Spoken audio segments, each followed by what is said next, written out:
उपमुख्यमंत्री सुनेत्रा पवार आज पुण्याच्या दौऱ्यावरती झेडपी आणि पंचायत समिती निवडणुकीमध्ये विजयी झालेल्या उमेदवारांची घेणार भेट। उपमुख्यमंत्री झाल्यानंतर पहिल्यांदाच कार्यकर्त्यांशी साधणार संवाद।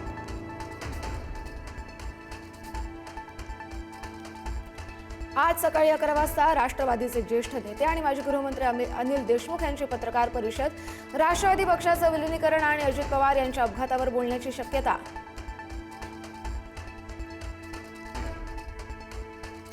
अजितदादांचा विमान अपघात आणि विलीनीकरणाच्या मुद्द्यावरती सुनेत्रा पवार योग्य वेळी बोलणार।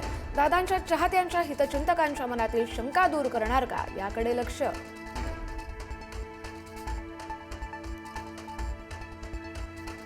उपमुख्यमंत्री सुनेत्रा पवार घेणार प्रत्येक आमदारांसोबत स्वतंत्र बैठक। पक्ष विलीनीकरणाबाबत आमदारांची मतं जाणून घेणार। पक्षाच्या आगामी वाटचालीबद्दलही आमदारांशी होणार चर्चा।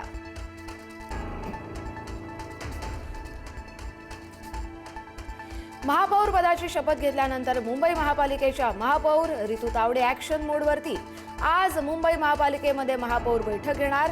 अनधिकृत फेरीवाले आणि बांगलादेशींसंदर्भात घेणार निर्णय।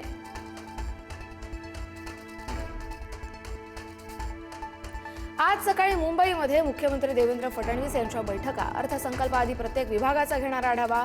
त्यानंतर एका कार्यक्रमासाठी करणार दिल्लीकडे कूच।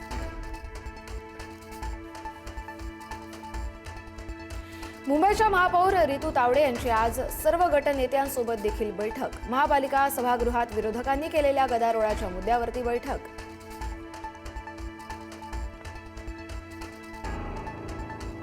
मंत्री जिरवाळांच्या कारकुनाला मंत्रालयात लाच घेताना अटक। वैद्यकीय परवाना देण्यासाठी 50,000 रुपयांची मागणी। कारकुन राजेंद्र ढेरंगेनं घेतलं जिरवाळांच्या खासगी सचिवाचं नाव।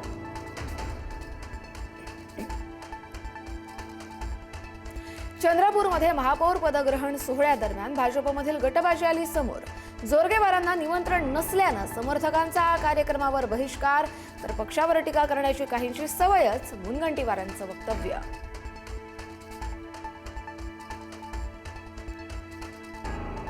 काँग्रेस खासदार राहुल गांधी यांचं लोकसभा सदस्यत्व संपुष्टात आणावं। भाजप खासदार निशिकांत दुबे यांची मागणी। लोकसभेतील गोंधळाच्या पार्श्वभूमीवरती मागणी।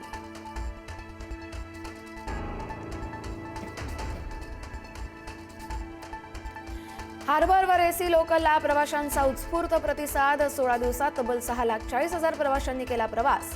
तिकीट विक्रीतून रेल्वेला मिळालं 2,38,00,000 रुपयांचं उत्पन्न।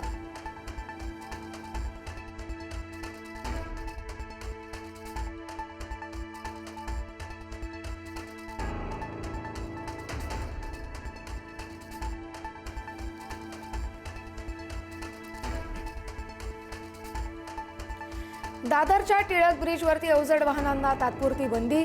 वाहतूक कोंडी टाळण्यासाठी मुंबई वाहतूक पोलिसांचा निर्णय। सकाळी 7 ते रात्री 11 या वेळेत अवजड वाहनांना बंदी।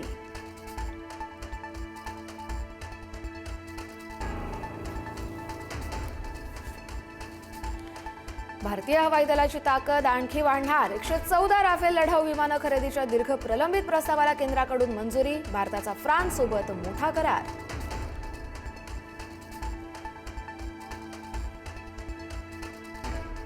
नाशिकमध्ये शेअर मार्केटिंगच्या नावाखाली ज्योतिषाकडून 73 लाखांची फसवणूक। कोट्यवधी रुपये बुडवून ज्योतिषी फरार। सायबर पोलिसात गुन्हा दाखल।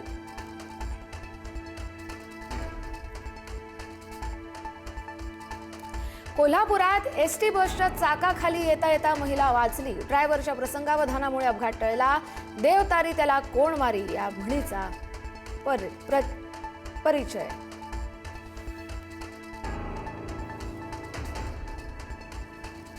T20 विश्वचषकात भारतानं सलग दुसरा सामना जिंकला। नामिबिया 93 धावांनी हरला। ईशान पंड्याचं अर्धशतक। वरुणनं घेतल्या 3 विकेट्स, तर भारत अ गटात अव्वल।